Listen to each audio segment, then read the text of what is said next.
O importante para nós agora é a classificação das sentenças. Tá? A classificação das sentenças. Como é que a gente pode fazer com a classificação das sentenças? Na classificação das sentenças, existem várias formas de se classificá-la. Existe a classificação tradicional, tá? A classificação tradicional, desde Roma, que vai classificar as sentenças de acordo, tá, com o modelo tradicional. Em Roma, as sentenças eram declaratória, condenatória e constitutiva. Eram essas três. Tá? Eram essas três. Declaratória, condenatória e constitutiva. Tá? O que acontece? Esta classificação, a doutrina foi evoluindo e ampliou a maneira pela qual classificava a sentença. Qual é o critério que se usava para fazer esta classificação tradicional? Qual é o critério? Esta classificação chamada tripartida, ela é a mais adotada pela doutrina. No Brasil, isto cada vez mais está tendo menos adesão. Mas ainda é a mais adotada por quê? Porque o ponto de vista que é utilizado para esta classificação é considerado binômio cognição-execução, como atividades distintas, sucessivas e complementares. Tá? Onde o exame da lide e a confirmação do direito é levado a cabo na relação primeira, chamada declaratória, e a seguir a relação executiva, com o nome de cumprimento de sentença, aonde se dá a transformação no mundo dos fatos, certo? Então eles classificam tomando por base essa dicotomia. De um lado, a cognição e de outro lado, a execução. Tá? Consequentemente, esta classificação ela parte da condenatória, porque a condenatória é a única que permite sair da cognição e ir para a execução. Depois eu vou discutir o problema da execução da declaratória, mas por enquanto vamos ficar no critério tradicional, porque estas outras duas, declaratória e constitutiva, não abrem a via do cumprimento de sentença da execução, certo? Então, elas são classificadas em declaratórias, condenatórias e constitutivas, certo? Pontes de Miranda, quando escreveu Tratado das Ações, né, Pontes, em 1917, ele acrescentou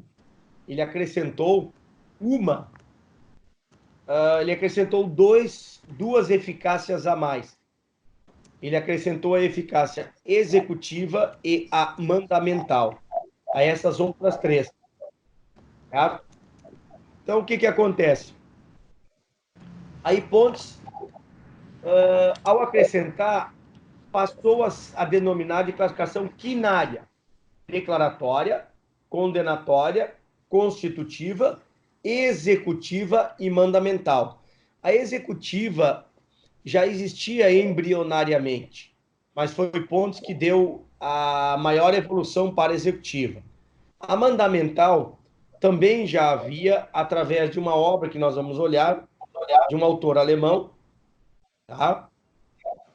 Que trabalhava já, que deu início à mandamental. O que o Pontes fez? O Pontes desprezou a classificação que jogava para um lado cognição e para o outro execução, e trabalhou como se fosse tudo uma coisa só e acrescentou outras duas, as três tradicionais.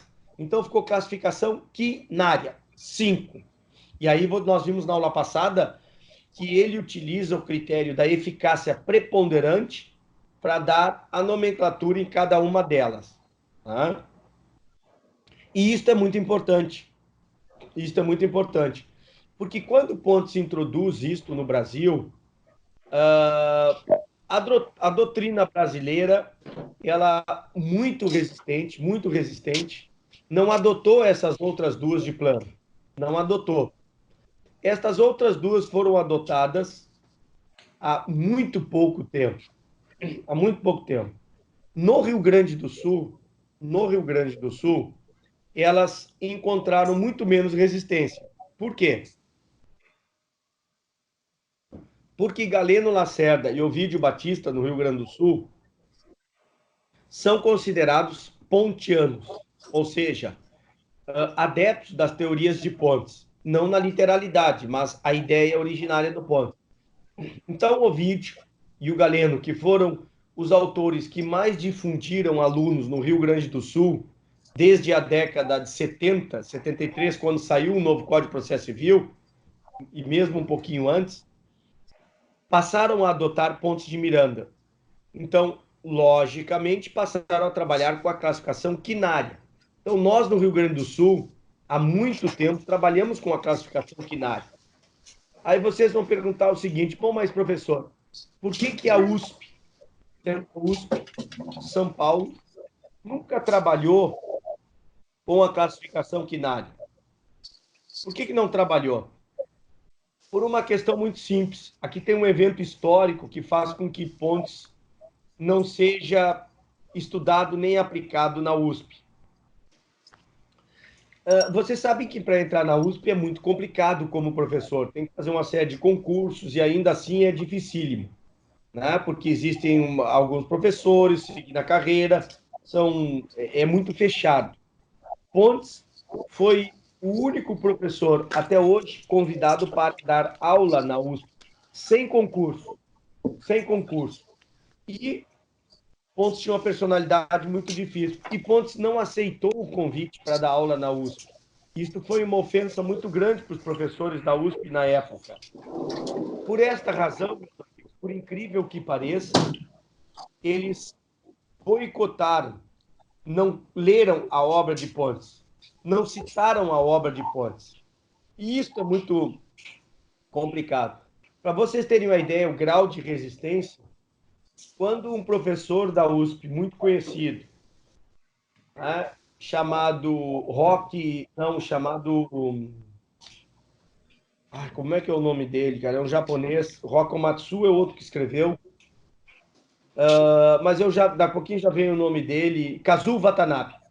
Quando o Kazuo Watanabe escreveu na USP, professor da USP, e resolveu citar pontos, porque eles foram convidados para escrever sobre quando estavam criando o Código de Defesa do Consumidor, o Kazuo Watanabe era um dos autores do código. Kazuo teve que trabalhar, obviamente, para dar mais eficácia à sentença mandamental. E Kazuo estudou Pontes de Miranda. E aí Kazuo escreve um artigo sobre sentença mandamental, sobre ação mandamental que havia sido colocada no CDC. Num congresso na década de 90, a Ada Pellegrini, ao se referir à sentença mandamental, à ação mandamental, que já não podia ser negada porque estava no CDC, ela cita como fonte não Pontes de Miranda, mas Kazuo Watanabe. Eu estava presente nesse congresso em Brasília. E cita como Kazuo Watanabe. Tamanha resistência para citar Pontes de Miranda. Por isso, vocês não vão encontrar dos autores da USP grandes menções a Pontes de Miranda, a não ser Kazuo Watanabe. Atualmente, existe uma flexibilidade um pouco maior. Até porque a legislação está adotando estas outras duas ações, estas outras duas demandas. Tá? Então, está adotando essas outras duas. Então, nós temos hoje esta classificação quinária. Dentro desta classificação quinária, o professor Ovídio,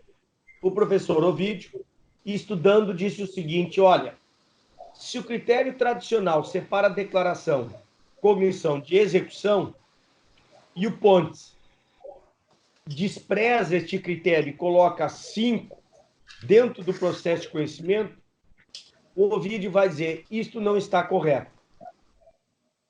Isto não está correto. Ele considera correto a 5, mas ele não considera correto como o Pontes fez, que colocou a 5 no processo de cognição. O que faz o professor Ovídio?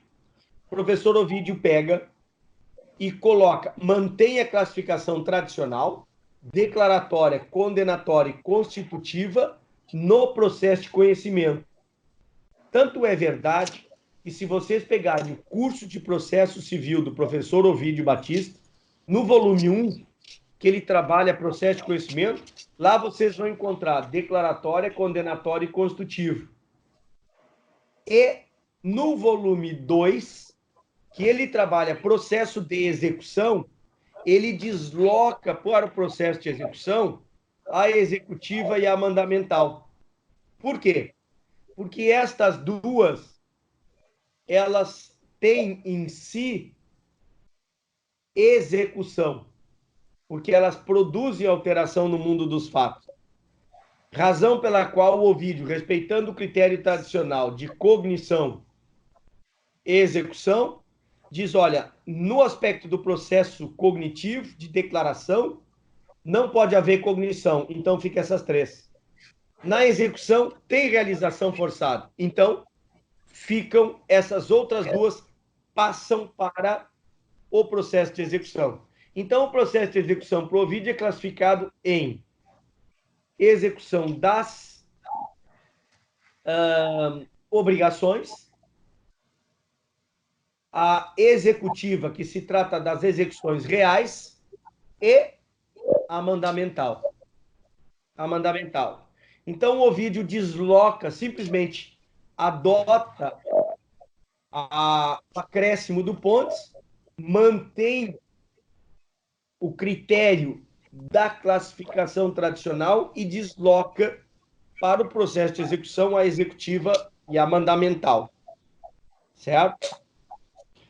Muitas pessoas não adotam este critério do Ovídio, em que pese, na minha opinião, isto, se utilizarmos este critério, ela é a mais correta. Ela é a mais correta. Eu aqui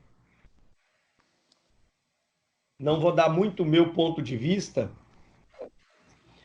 porque na minha classificação, dentro do pressuposto que eu tenho, eu não classifico em declaratória, condenatória, constitutiva, executiva e mandamental. Esta classificação parte do que se chama da teoria dualista do ordenamento jurídico, porque acha que o direito nasce, como eu coloquei para vocês já na aula passada, porque acha que o direito nasce na relação de direito material, aquela discussão entre o professor Ovídio, que adota pontos, ação de direito material, e o professor Carlos Alberto, que classifica com base em outros critérios, dizendo que se classificam ação processual. Para mim, como eu classifico, eu sou da teoria monista, o direito para mim nasce na sentença, para mim toda sentença é constitutiva. Toda sentença é constitutiva.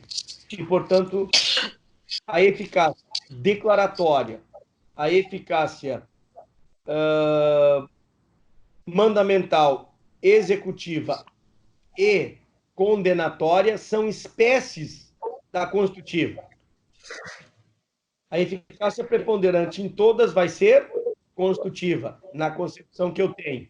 E declaratória, condenatória, mandamental e executiva são espécies de constitutiva.